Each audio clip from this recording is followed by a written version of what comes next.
The following marketing information and discussion is provided for informational purposes only. It is not intended to be used as professional guidance or consultancy. You should find an agency for that.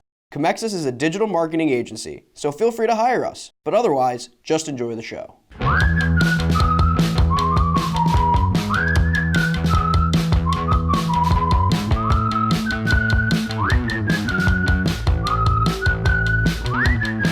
Hello everyone, welcome to The Buyer's Journey by Comexis, a discussion-based podcast on the ever-changing marketing landscape.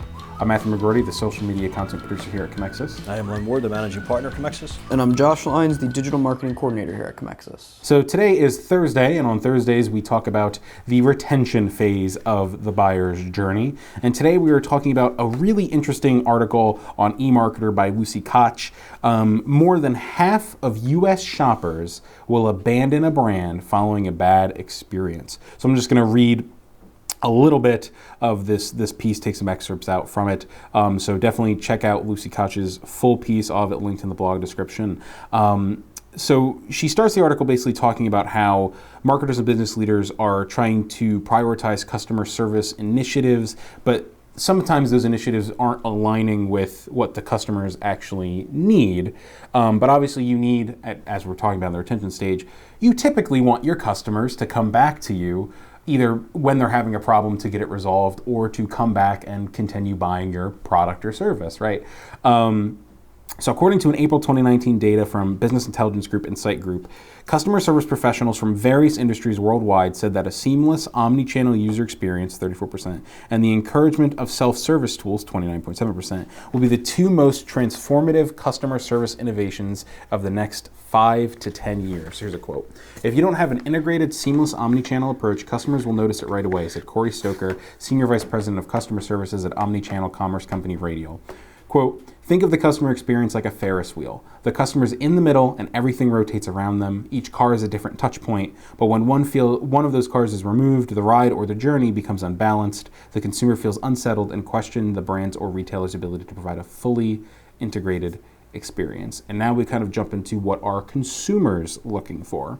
So according to a January 2019 survey conducted by the Harris Poll, 84% of marketers in North America and UK said they were satisfied with their company's abilities to leverage technology to deliver on key customer experience measures, but only 68% of consumers felt the same. There's also a nice little chart, again, it'll be in the blog. Top 3 aspects of customer service for customers, employees, and business leaders worldwide. And number 1 was quick resolution of the question. Knowledgeable service agents were 2, and a fast response were number 3.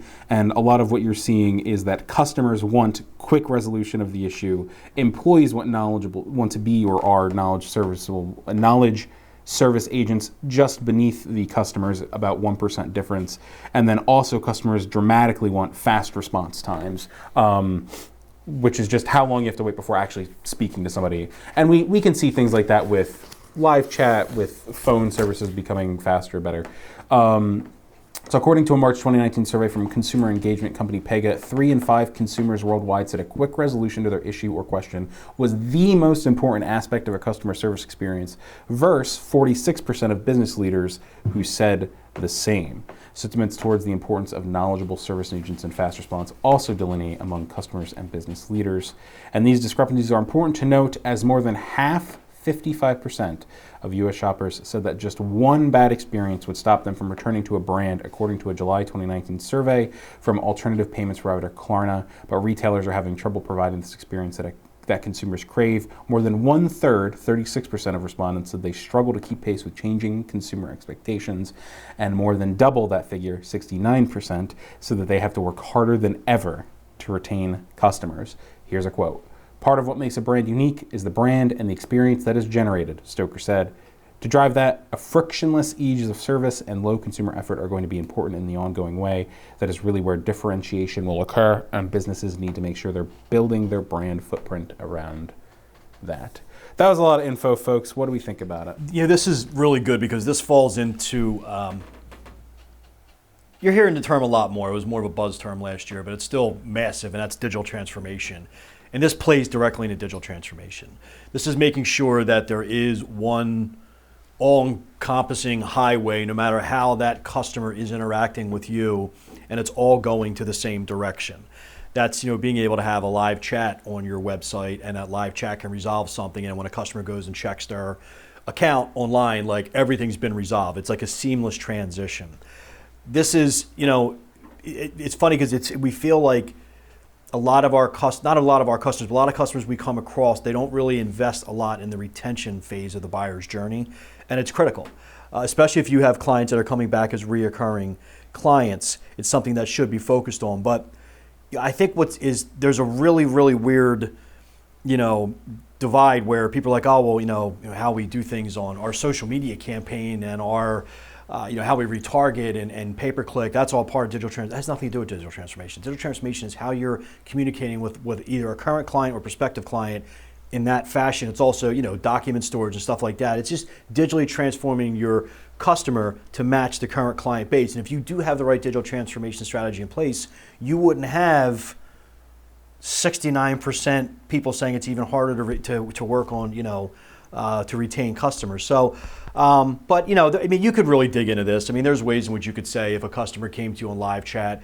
should you be retargeting them on Facebook, as a, hey, hopefully we could help, and if there's something we couldn't resolve, can you? So I think that there is a way, and you can put a digital marketing campaign to support this type of thing.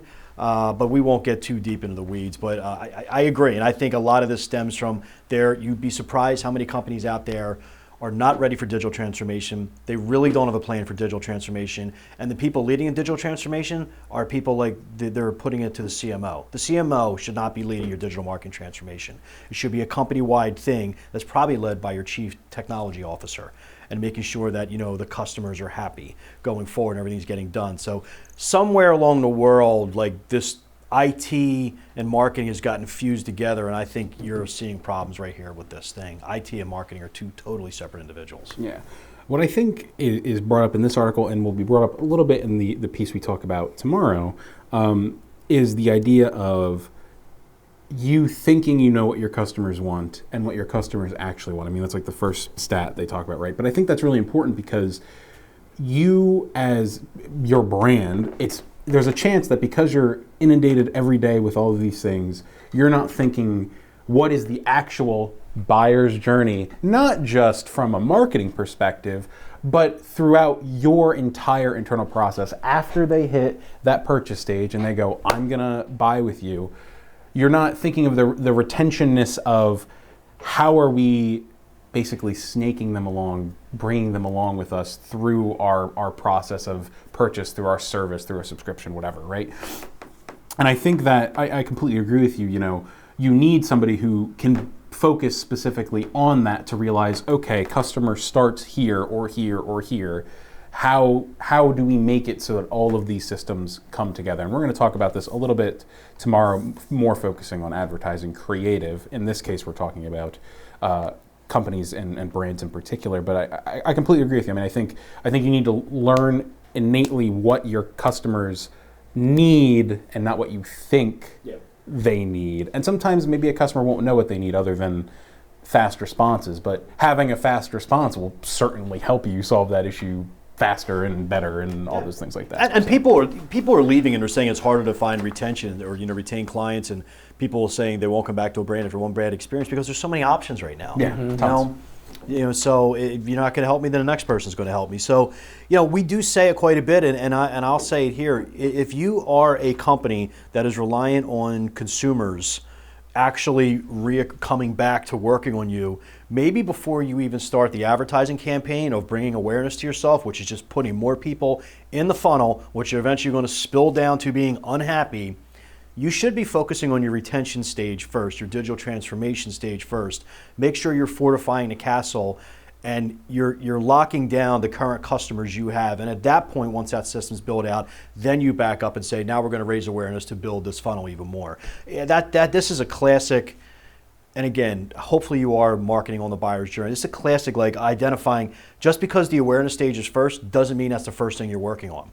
Yeah, I think we have that problem with clients occasionally where, they want to focus on the awareness stage, and they should. At the end of the day, you have to bring awareness to your brand, or else people aren't going to know who you are. But you also have to think, okay, you're bringing awareness to your brand. In consideration, you're trying to get them onto your page and hopefully to purchase, right?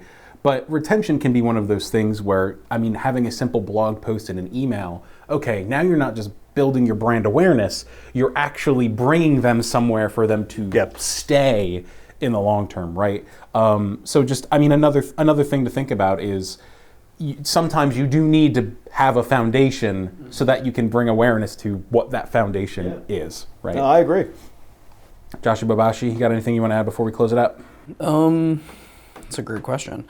I do think that airlines get like fit perfectly for something like this. Airlines get thrashed. Yeah, because what I've noticed online is that airlines are doing a lot of we get the quick response, but it's an irrelevant response. Yeah, like, it's not helpful. Like, hi, sorry, we see that you have this problem. You know, we see that you're complaining on Twitter. We're gonna reach out and get this solved. And then I've never had that problem, so I don't know how long it takes for them to physically reach out to them. But you get the quick response, but the quality of the automated message is just absolute garbage. And then that probably pisses people off more because they want, like for me, I don't care if I have a complaint.